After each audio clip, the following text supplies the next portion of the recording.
성도님들은 뭐 동창회나 또 친구들을 만나면 아마 주된 주제가 다른 사람들에 대한 이야기나 아니면 자신이 가지고 있는 것들에 대해서 자랑하는 이야기들이 많이 이렇게 들려집니다. 이달 20일 이후에 이제 전국 장로 수양회가 이렇게 강원도에서 열리는데 신청을 미루었다가 최근 이제 장로 수양회 참석을 이렇게 신청을 했습니다.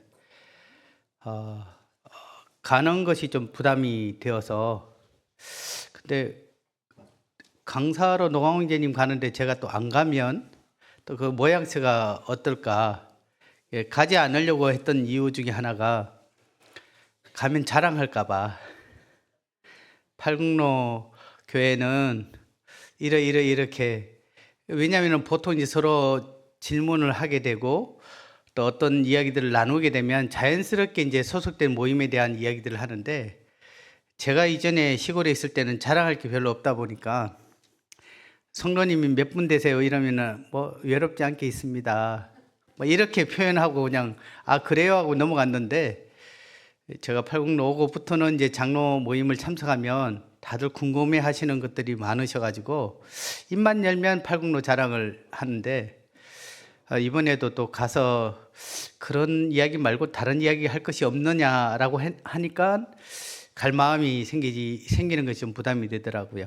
또 이렇게 이야기하고도 가면 또 주님이 이 팔국로 교회 안에서 역사하시고 함께 하시는 것들을 또 자랑하게 되면 또 누군가가 또 표정이 좀 그렇지 않을까 이런 생각이 들어서 주춤했는데 어쨌든 이 말씀을 보면서 그래 참 교회에 대한 부분들에 대한 감사함도 있지만 내가 참 더 이렇게 자랑하고 드러내야 될 것이 따로 있구나라는 것들을 제 자신에게도 이제 돌아보게 됐습니다. 저도 이제 저희 집 사람하고 같이 이렇게 있다 보면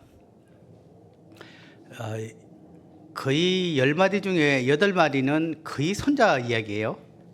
그래서 뭐 일찍 교회 오면은 집사람이 뭔가 이렇게 휴대폰을 꺼내면 옆에 이 또래 자매님들이 됐다 안 보여줘도 된다라고 이야기하듯이 손자가 일주일 동안 뭐 말을 했다든지 또 어떤 표정을 지었다든지 뭐 이런 것들이 그래서 참 우리가 무심코 사람들이 모이면 이 자랑하는 부분들이 참 익숙해져 있구나라는 생각이 듭니다.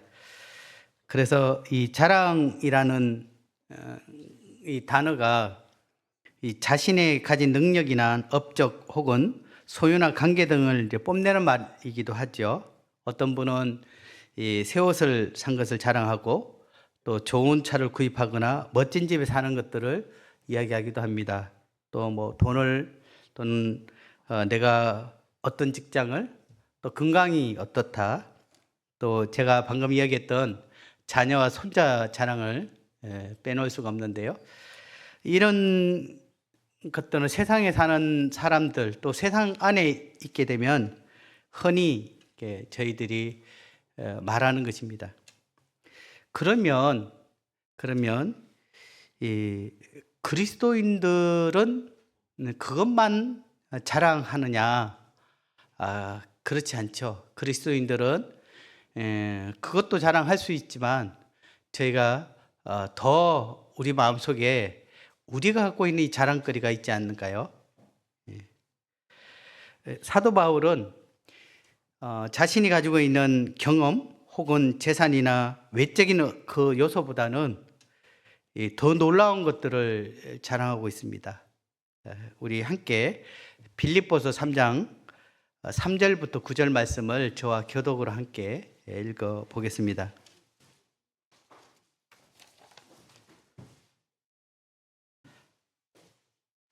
빌립보서 3장 3절입니다. 9절까지 교독을 읽겠습니다. 하나님의 성령으로 봉사하며 그리스도 예수로 자랑하고 육체를 신뢰하지 아니하는 우리가 곧 할례파라.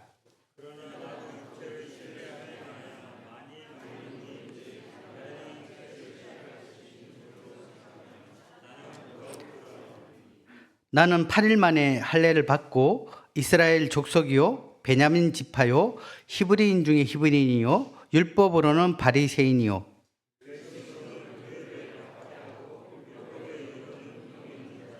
그러나 무엇이든지 내게 유익하던 것을 내가 그리스도를 위하여 다 해로 여길 뿐더러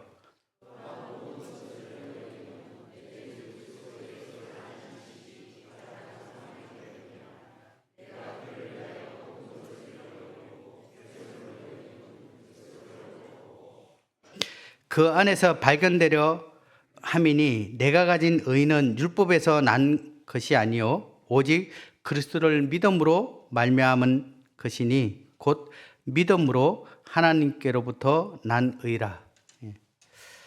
3장 3절을 보게 되면 이 구절을 통해서 구원받은 성도들이 가지는 특징을 이렇게 보여주는데요. 특별히 앞부분에 보면 하나님의 성령으로 봉사하며라고 말하고 있습니다. 진정한 봉사 또한 하나님의 성령으로 인하여 섬김이 이루어짐을 볼 수가 있습니다. 제가 찾지는 않겠지만 이 고린도전서 12장 3절에 보게 되면 성령으로 아니하고는 누구든지 예수를 주라 할 수 없느니라 라고 말씀하셨듯 우리가 예수님을 믿고 또 그분을 주님으로 영접할 수 있는 것 또한 하나님의 영이신 성령님의 도우심으로 가능했습니다. 결코 우리의 애씀이나 노력이 아니라 오직 하나님의 은혜의 선물로 말미암아 구원받은 것이기에 결코 우리는 우리의 육신으로 자랑할 것이 없습니다. 또한 이 말씀을 통해서 우리가 복음을 전하지만 정말 기도함으로 성령께서 역사해 주셔서 복음을 듣는 분이 그 마음이 열려져서 예수 그리스도를 발견하고 그분을 주로 영접할 수 있도록 우리는 기도함으로 복음을 전해야 됩니다. 자칫 이 복음을 전할 때 우리가 설득하거나 또한 이 뭔가 여러 가지를 통해서 그가 물론 충분히 이해하고 또 그에 대해서 복음을 구체적으로 온전하게 쉽게 잘 전달할 필요가 있습니다. 하지만 우리가 온유함으로 또한 두려운 마음으로 전하는 것은 이것은 사람의 말에 의해서 그가 구원을 확신하는 것이 아니라 성령님으로 말미암아 그가 온전한 구원의 확신을 가져야 된다는 것을 우리는 기억해야 되고요.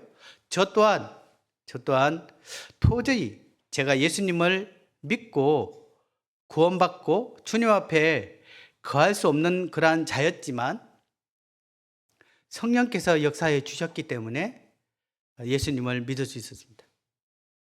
제가 노광훈 형제님을 통해서 고등학교 2학년 87년 8월 2일 날 제가 기억하고 있는데요. 제 생에 가장 참 놀라운 시간이었는데요.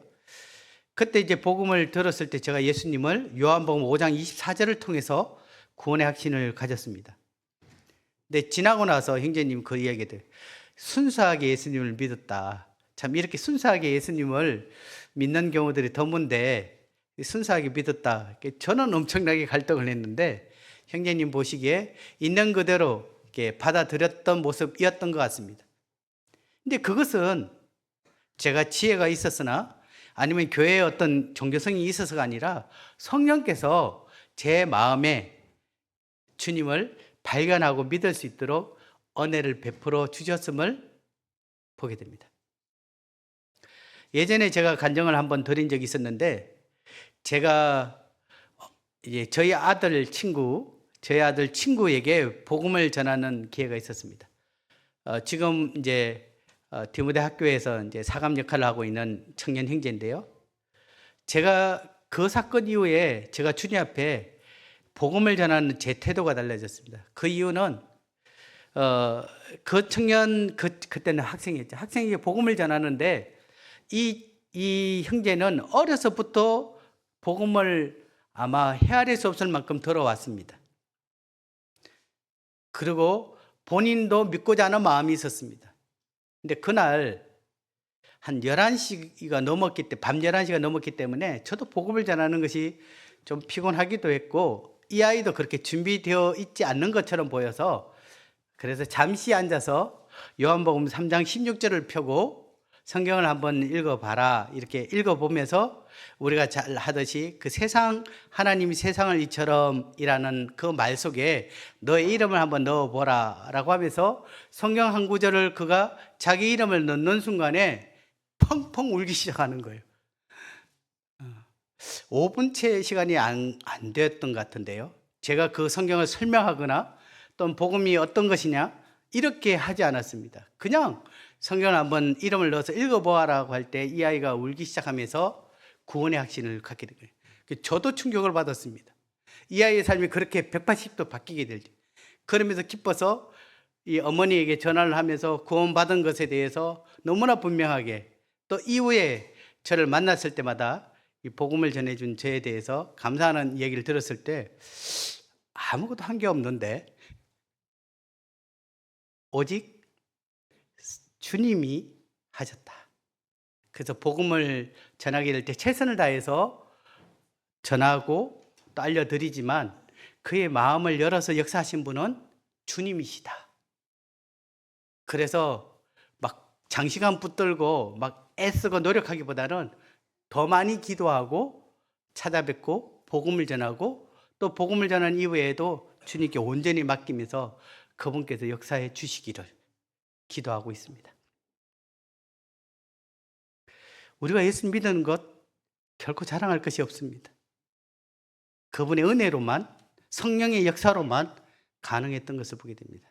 또한 로마서 8장 14절에 보면 무릇 하나님의 영으로 인도함을 받는 사람은 곧 하나님의 아들이라 라고 했던 것처럼 이 하나님의 자녀들은 하나님의 성령의 인도함을 받는 가운데 삶을 살아가게 됩니다.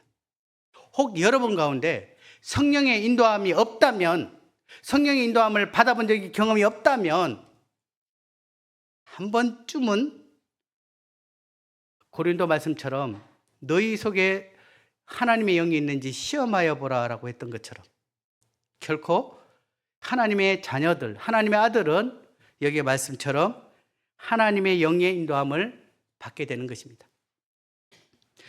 저희 또한 하나님의 자녀로서의 삶을 살고 믿음을 갖고 하나님 앞에 예배를 드리고 또 매일매일 순간순간 그러한 믿음을 가질 수 있고 지킬 수 있고 또 믿음 안에서 삶을 살아갈 수 있는 것은 성령님의 도우심과 인도하심입니다. 우리의 삶조차도 모두가 다 은혜입니다. 또 고린도서 12장 11절에 보게 되면 한 성령께서 역사하사 그 뜻대로 각 사람에게 나눠주셨다라고 말하는 것은 뭐냐면 은사에 대해서 이야기합니다. 하나님께서 성령님을 통하여 우리 각 사람에게 은사를 주셨습니다.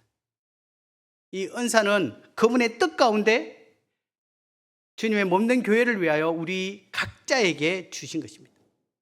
많은 분들이 은사와 재능을 혼돈하고 있는데요. 다를 수도 있고 같을 수도 있습니다. 중요한 것은 재능은 우리 스스로의 노력에 의해서 개발되거나 아니면 탁월한 어떤 부분에 의해서 그 일을 할 수 있습니다. 피아노 치는 것은 은사가 아니죠. 피아노 치는 것은 재능입니다. 말 잘하는 것은 은사가 아니라 말 잘하는 재능입니다. 은사는 내가 비록 그 능력을 갖고 있지 않을지라도 몸된 교회를 위해서 성령께서 우리를 그것을 통하여 다른 이들을 섬길 수 있도록 주신 것입니다. 재능은 나를 위해서 존재하는 것이고요. 내가 재능이 뛰어나면 인정받게 되고 또 그 재능으로 먹고 살 수도 있죠. 은사는 나 자신을 위해 주어진 것이 아니라 교회를 위해서 또는 다른 이들을 위해서 주신 것입니다. 근데 고린도 교회에 이 말씀을 한 이유는 이 은사가 마치 자기 것인 양 자랑하게 되었던 것 같아요.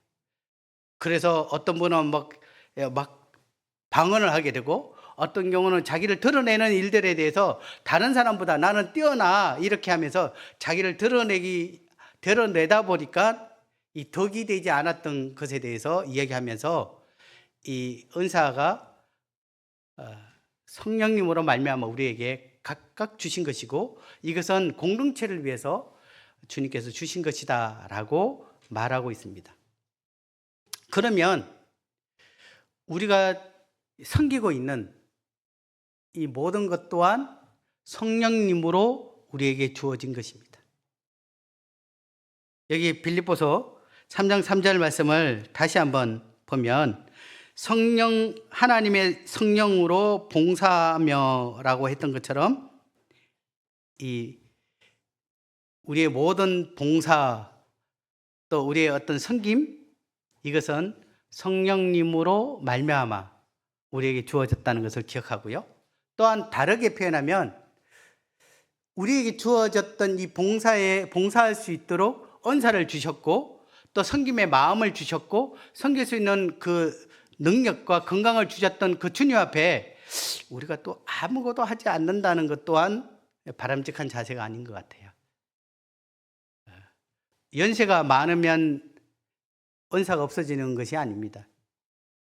모든 구원받은 성도들은 각각의 주님이 은사를 주셨다라고 하기 때문에 내게 주어진 그 은사가 무엇인지 분별하고, 또 그것을 잘 모르면 섬기면 그것이 분별되어집니다. 성령님께서 내게 주신 은사대로 또 내게 주신 것대로 성도들을 섬기면 됩니다. 교회 바닥에 있는 휴지를 줍는 것, 이것 또한 하나님께서 기뻐하는 일이고요. 또 어떤 일들을 교회에서 드러나는 일들을 하는 것도 하나님께서 주신 것입니다. 우린 결코 그것이 부족하다 또는 그것이 자랑할 만하다 내세울 것이 아니라 이 모든 것들이 바로 하나님의 성령으로 말미암아 이루어졌다는 것을 기억하고요. 여기에 보면 봉사한다라는 이 단어가 이제 신약 성경인데 헬라어인데, 이거는 섬기다라는 의미도 있지만 예배한다라는 것을 포함하고 있습니다. 우리가 예배 드리는 것, 우리가 섬기는 것, 또 이 모든 것들이 바로 성령님으로 말미암아 우리 가운데 이루어졌음을 기억하시고, 또 그 안에서 우리가 결코 자랑할 것이 없이 겸손한 마음으로 주님의 은혜를 구하며 우리가 살아갈 필요가 있습니다. 구원받은 것도, 또 우리가 하나님의 자녀로서 살아가는 것도, 예배 드리는 것도, 또 섬기는 것도, 이 모든 것들이 성령님으로 말미암아 가능했음을 고백하고 있습니다. 그분의 인도하심이 있었고, 또 그분께서 우리에게 이러한 선물들을 주셨기 때문에 우리는 그것을 내 것이다 라고 말하는 것이 아니라 주님이 주셨기에 주님만으로, 또 주님의 은혜로만 가능했던 것을 보게 됩니다. 그래서 사도 바울은 그것을 자랑하고 있습니다. 예수로 자랑하라. 근데 사도 바울도 좀 할 말이 좀 있었던 것 같아요. 그래, 만약 육체를 가지고 자랑할 것이 있다면 나도 할 말이 있다, 이렇게 얘기하면서 빌립보서 3장 4절부터 6절까지 자기 이야기를 하게 됩니다. 당시 유대 사람으로서 이 사도 바울이 이렇게 자랑할 때, 그래, 자랑할 만하다 라고 이야기를 할 정도입니다. 어떤 책에 보니까요, 당시에 자녀들을 키울 때 그렇게 얘기합니다. 그래, 바울처럼만 되라. 바울처럼 하나님을 섬기고, 바울처럼 명문 가문에 있고, 바울처럼 돈이 있고, 바울처럼 똑똑했으면 좋겠다 라고 하면서 사도 바울이 이 모든 교육의 대상에 이 표본처럼 보일 정도로 바울은 그 시대에 사람들에게 인정받는 사람이었습니다. 대제사장이 그에게 정권을 위임하잖아요. 사람을 죽이는 그리스도인들을 잡아서 감옥에 갇히고 심판하고 이 모든 일들에 사도 바울의 권한을 줍니다. 또 사도행전 26장에 보면요, 그가 총독 베스도 앞에서 복음을 전할 때 그가 그렇게 얘기합니다. 네가 많은 학문으로 인해서 너가 이렇게 미쳤다. 그게 로마의 총독도 인정하는 그 사도 바울의 그 지혜, 그가 배웠던 우리가 말하는 S대 박사학위 이상의 아주 탁월한 그런 지식과 또 교육을 받았던 그런 사람이었습니다. 한번 살펴보겠습니다. 4절부터 보게 되면 그러나 나도 육체를 신뢰할 만하며 만일 누구든지 다른 이가 육체를 신뢰한 것이 있는 줄을 생각하면 나는 더욱 그러하리라. 정말 다른 사람이 자기 육체에 뭔가를 자랑할 것이 있으면 나는 더욱 그러하리니 나는 여기 보면 태어난 지 8일 만에 할례를 받은 전통 유대인이고 히브리인 중에 히브리인이고 율법으로는 바리새인이었으며 가말리엘 문화에 엄격한 교육을 받은 사람이다. 그가 이렇게 얘기합니다. 율법의 의로는 흠이 없는 자다. 그렇게 말할 정도로 그는 아주 하나님 앞에 또 세상 앞에 그러한 자였습니다. 그런데 그가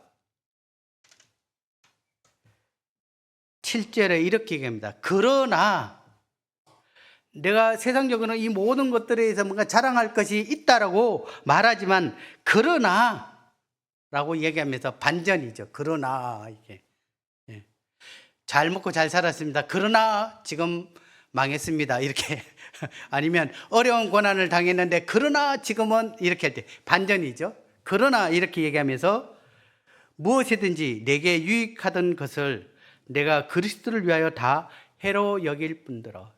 해로 여긴다는 것은 막 손해 본다 뭐 이런 의미도 있지만 가치 있게 여기지 않는다라는 것입니다. 가치 있게. 내가 그동안 유익했던 이것을 내가 이제는 그렇게 가치 있게 여기지 않는다. 자랑할 만한 것이 아니다. 무엇으로 인해서요? 그리스도를 위하여. 8절을 같이 한번 읽어보겠습니다. 자, 3장 8절. 자, 또한 시작. 또한 모든 것을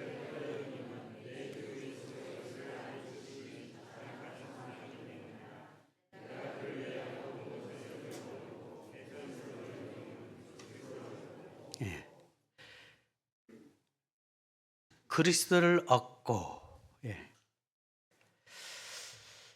그는 예수님을 아는 것이 가장 탁월하기에 모든 것들을 그렇게 가치 있게 여기지 않고 조금 더 나가서 배설물로 여겼다 이렇게 표현하고 있습니다. 배설물이라고 얘기하니까 재미있는 이야기를 들었는데요. 나비와 벌과 파리가 함께 모일 기회가 있었습니다. 그러자 이제 제가 서두에 얘기했듯이 이 모이면 뭔가 좀 자랑하는 것들이 이야기되죠. 그래서 나비가 이제 날개를 펴면서 나는 이렇게 우아한 날개를 가지고 있다라고 하면서 날개를 탁 펼치면서 이게 흔드니까 옆에 있는 이 벌과 파리가 그걸 보면서 뭐 인정하잖아요. 그래서 역시 멋있다 이렇게. 근데 너무 이제 그 모습을 보면서 좀 뭔가 이렇게 부러웠던 이 벌이 엉덩이를 탁 흔들면서 그래 나는 상대방을 한 방에 쓰러뜨릴 수 있는 침을 갖고 있다. 그러면서 뾰족한 침을 넣었다 뺐다 이렇게 하니까 다 이렇게 고개를 끄덕거려요. 근데 옆에 있는 이 파리가 뭔가 자랑할 게 좀 찾아야 되는데 날개도 그렇고 침도 없고 이렇게 하니까 이 파리가 뭘 이야기했냐면 야 니들 똥맛을 알아? 이렇게 얘기했어요. 네가 똥맛을 알아 이렇게 얘기해요. 똥파리가 그렇게 자랑을 했어요. 네가 똥맛을 아냐. 그렇죠. 우리가 웃는 이유는 그렇게 똥이 그렇게 가치가 있는 것인지, 그것을 맛보아 자랑할 만한 것인지 생각하게 되는 거죠. 우리 또한 이게 방금 웃었던 것처럼 아마 우리의 자랑을 우리 주님께서 들으신다면, 그렇게 똥파리 자꾸 얘기하려고 하니까, 그런 것들에 대해서 사도 바울이 배설물로 내다버렸던, 또 배설물 취급했던 것을 자랑스럽게 똥맛을 알아 하면서 그렇게 이야기하고 있지 않는가.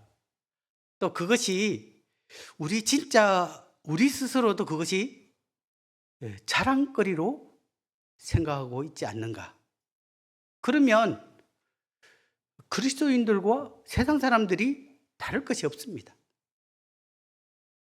우리의 가치관이 그 배설물에 관심이 있다면, 사도 바울은 그리스도를 얻고라고 했잖아요. 얻고. 이 얻고라는 단어가 성경에 용례가 있는데요. 너희가 온 천하를 얻고도 할 때 이 얻고라는 말을 같이 썼습니다. 온 천하를 얻는다는 건 뭡니까? 온 세상 앞에서 가지고 누릴 수 있는 그것들을 취하기 위해서 그가 어떻게 해요? 노력하고 애쓰고 추구하고 그걸 갈망한, 그래서 얻어진 것입니다. 그렇게 얻어졌지만 생명을 잃으면 무슨 가치가 있느냐라고 주님은 말씀하죠. 그와 같이 그냥 누가 줘서 아유 감사합니다 이거 받았는 것이 아니라 그것들에 대해서 애씀이 있었습니다. 바울은 이 자신이 그 모든 것들을 버릴지라도 내가 그리스도를 얻는 것이 그에게는 가장 귀한 것이었고 가장 가치 있는 것입니다. 성경에 보면 여기 손을 잠깐 놓고요. 마태복음 13장 45절 46절을 조금 보겠습니다. 다시 이 구절을 다시 보기를 원합니다. 마태복음 13장 45절 46절 제가 읽겠습니다.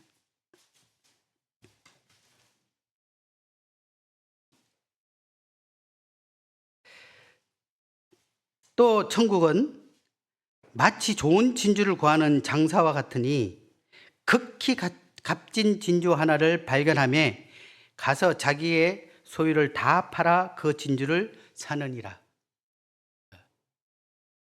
이 장사꾼이 진주를 아마 100개를 갖고 있을지 아니면 얼마만큼 있는지 잘 모르겠어요. 그런데 자기가 극히 값진 진주 하나를 발견했습니다. 그랬을 때 그 가지고 있는 자기의 모든 것들을 다 팔아서 그 극히 값진 진주를 샀습니다. 잘했죠? 어리석은 겁니까? 잘했습니다. 그리고 극히 값진 그 진주는 자기가 갖고 있는 이 모든 것들 다 팔만한 가치였습니다.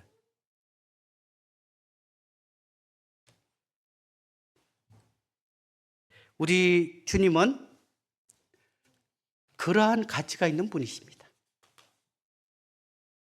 그 가치 이상이죠. 자, 그러면 극히 값진 진주를 샀던 이 장사꾼이 그 값진 진주를 전 세계에서 하나밖에 없는 진주를 샀어요. 그럼 어떻게 하겠어요? 손이 떨리기 시작하고 또 입이 건질건질하고 사람들에게 이야기합니다. 동료 진주, 이 진주 봤니라고 이렇게 보여줄 거예요. 큰지 어떤지 모르겠어요. 이 진주 봤니? 나는 이 진주를 내 모든 것들을 다 일평생 모았던 걸 다 팔아서 이 진주를 샀어.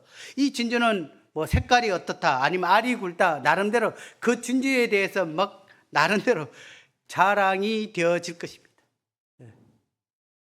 제가 강원도 어느 지역에 갔는데 거기에 보험이 들었는데 그 보험 금액이 600억이라고, 600억 이렇게 이걸 잃어버리면 600억을 보상을 받을 수 있다라고 했는데 그 구경해 보자니까 그 금고안을 구경을 안 시켜주더라고요. 그냥 600억짜리 보험이 들어있는 보석이야 이렇게만 얘기하더라고요. 예. 제가 보니까 뭔지는 모르겠어요. 근데 600억짜리가 들어있는 보석이 이 안에 들어있다 이렇게. 예. 근데 그걸 보러요. 저같이 그걸 보러 간 사람이 있어요. 그걸 자랑을 하는데 그걸 보러 갔는데 제 옆에 수십 명이 보면서 같이 껐덕껐덕 그랬어요. 물론 저는 그 보석을 보러 간 것이 아니라 거기에 어떤 코스에 그 보석을 자랑하는 코스가 있었는데 그래서 야 이렇게 귀한 것도 우리나라에 존재하구나 라는 것들 그때 알았습니다. 예. 우리의 가장 값진 진주 사도 바울은 자신이 자랑한다면 그거보다 더 가치 있는 것이 없다라고 하면서 자신이 가지고 있던 그 모든 것들은 다 그냥 배설물로 여기고 그 하나를 들었는데 그것이 뭐냐? 그리스도를 얻고입니다. 그리스도가 나의 유일한 자랑이고 나의 유일한 가치고 그것이 가장 소중하다라고 이야기합니다. 사랑하는 성도님들은 어떻습니까? 성도님들은 주님이 성도님들의 유일한을 빼더라도 자랑이 되십니까? 그분의 가치를 그렇게 생각하고 계십니까? 충만이라는 찬송이 있는데요. 또 이렇게 함께 부르면 좋지만 그냥 오늘은 가사만 알려드리겠습니다. 충만이라는 가사에 보면 무명이어도 공허하지 않는 것은 예수 안에 난 만족함이라. 가난하여도 부족하지 않는 것은 예수 안에 오직 난 부요함이라. 고난 중에도 견딜 수 있는 것은 주의 계획을 믿기 때문이라. 실패하여도 일어날 수 있는 것은 예수 안에 오직 나는 승리함이라. 난 예수로 충만하네. 난 예수로 충만하네. 영원한 왕 내 안에 살아계시네. 난 예수로 충만하네. 자랑할 것 하나 없는 주님 안에 있는 자신이지만 만족하고 있다고 고백하고 있습니다. 가난해도 고난 중에서도 실패해도 괜찮다. 왜냐하면 나의 주인 되신 그리스도께서 내 안에 가득 차 있기 때문이다. 그분만이 나의 유일한 분이다 라고 고백하고 있습니다. 이제 9절을 보게 되면 빌립보서 3장 9절을 다시 보시겠습니다. 9절을 보게 되면 그 안에 발견되려 함이니 내가 가진 의는 율법에서 난 것이 아니요 오직 그리스도를 믿음으로 말미암은 것이니 곧 믿음으로 하나님께로부터 난 의라. 그는 오직 주님 안에서만 발견되기를 원하였습니다. 그리스도 외에는 자신이 드러나기를 원하지 않았습니다. 그의 학력, 그의 신분, 그가 가진 어떤 것도 자신을 가장 소중히 여기시는 그 그리스도가 방해받기를 원하지 않았습니다. 그는 오직 그리스도만 유일한 자랑이었습니다. 그래서 그는 계속 고백합니다. 나의 의된 것은 율법의 행위에서 생겨난 스스로의 의가 아니라 오직 그리스도를 믿음으로 말미암는 의다. 그리고 그의 믿음의 근거는 오직 하나님께로부터 온 의다라고 고백하면서 오직 예수 그리스도만 자신의 의이고 자신의 자랑이고 자신이 살아갈 이유임을 고백하고 있습니다. 정말 우리는 예수님을 자랑하고 있습니까? 혹 내가 가진 의, 또 내가 가진 세상의 것들, 이것을 자랑하고 있지는 않습니까? 단 한 사람에게라도 예수님이 나의 자랑이라고 말해 본 적은 있으신지. 제가 최근 미스톤 어린이 이제 큐티를 만드는 곳인데, 거기서 이제 인스타그램을 이렇게 등록해서 이제 이렇게 뭔가 이제 정보를 보는 것이 있어서 처음으로 인스타그램이라는 것을 가입을 해서 들어가 봤습니다. 거기에는 다양한 사진과 동영상이 올라가 있더라고요. 손자, 손녀의 사진, 또는 이 자녀들이 자라고 있는 어떤 그런 부분들을 또 보이기도 하고, 어떤 경우는 멋있는 카페를 갔는지 거기서 이렇게 카페 음식 이렇게 좀 셀카도 찍고 나름대로 이렇게 자랑거리들을 이렇게 나열되어 있었습니다. 그런데 대부분의 내용들은 그 내용인데 어느 한 분이 눈에 띄더라고요. 그 어느 한 분의 눈에 띄는 것은 그분의 인스타그램에는 주님에 대한 동영상이나 주님에 대한 이야기들이 주로 이렇게 올라가 있는 모습들을 봤습니다. 저도 눈이 이렇게 들어오더라고요. 그러면서 생각했습니다.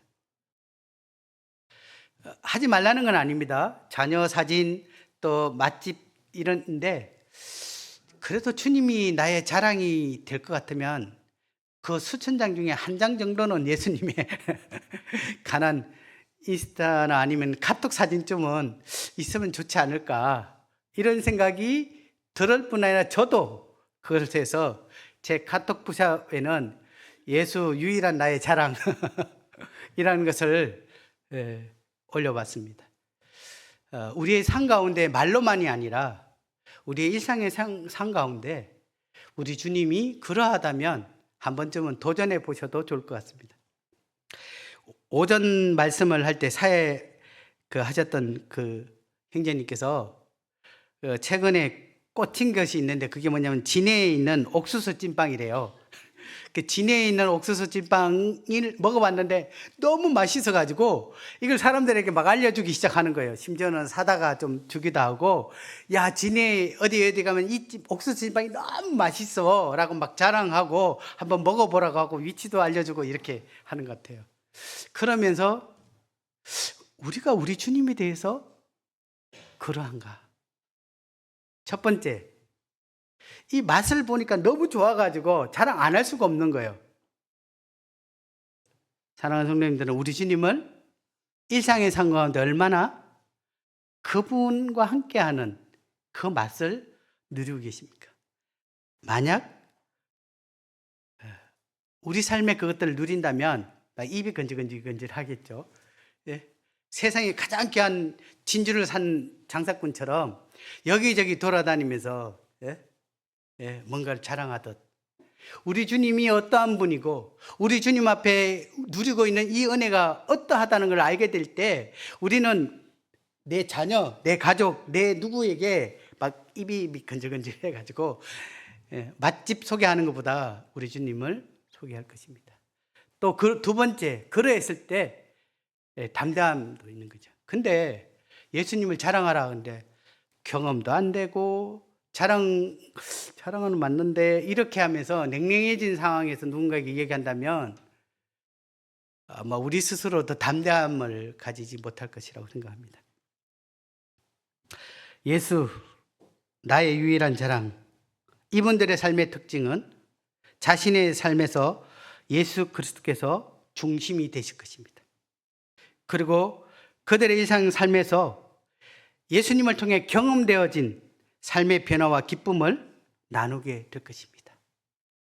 그리고 그분의 사랑, 그분의 뜻을 우리 삶을 통해서 실천하게 되고, 특별히 알지 못하는 분들에게 그 복음을 전하는 것이 전해야지가 아니라 저절로 전해지는 이 모습들을 우리는 볼 수 있습니다. 한 절 성경 말씀을 보고 마치도록 하겠습니다. 갈라디아서 6장 14절입니다.